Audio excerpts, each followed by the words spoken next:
Hey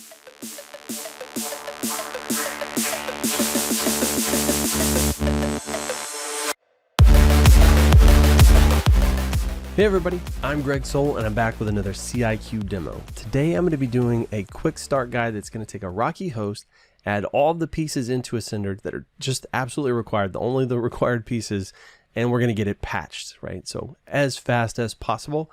Let's jump in. Let's see what we can do here for speed records. So I'm going to start at the start. I'm going to go into inventories, and an inventory is just a big list of all the hosts I could potentially operate against. So I could add a new one, but I'm just going to be using the default one so that I can go as fast as humanly possible.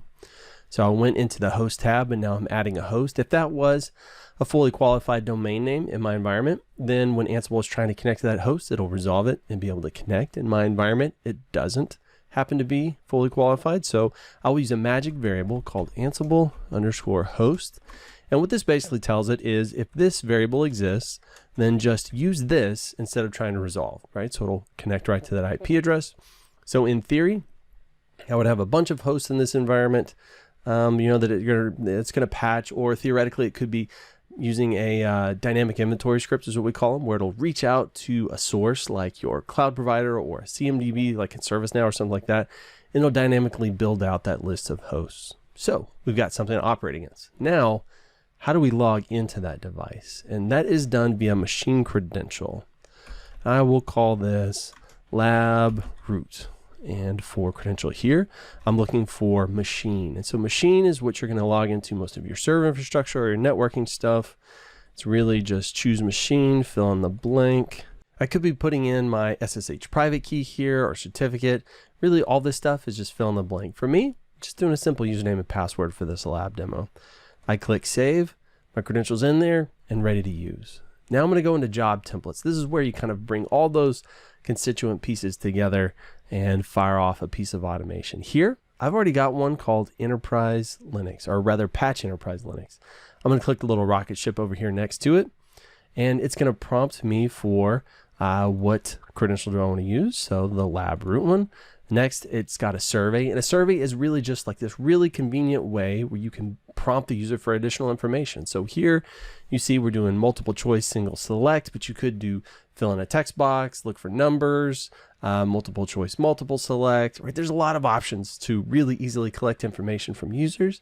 It'll pull that information, stick it into a variable, and pass it in your playbook as extra vars. So here I can click next.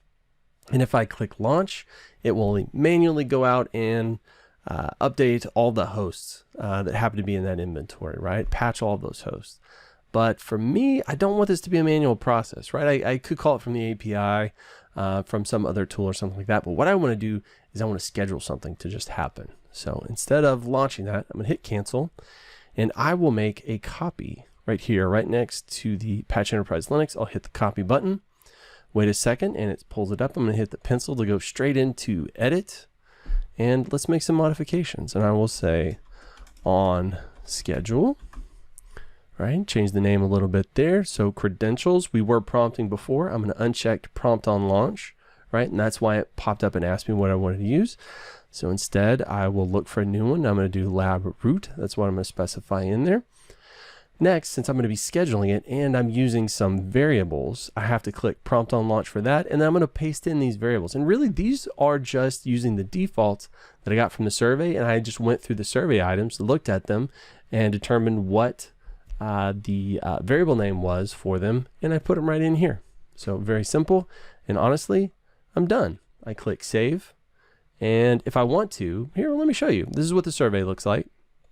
I'm going to go ahead and disable the survey because we're not going to be using it anymore. But if I wanted to, I could pop in here into the individual survey item.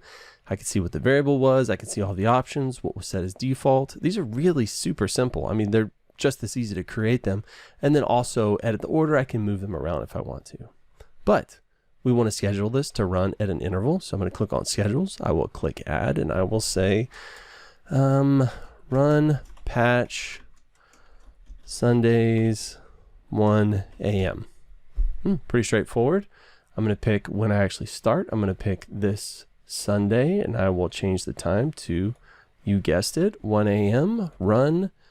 I'm going to say every week. starting on Sunday. Save. Bob's your uncle. We're done. So now all of my systems in this inventory, right, because I'm specifying that inventory, the playbook actually pulls everything in there, will now patch every Sunday at 1 a.m. So we looked at doing it manually via surveys, and now we looked at scheduling it, and it was really that fast.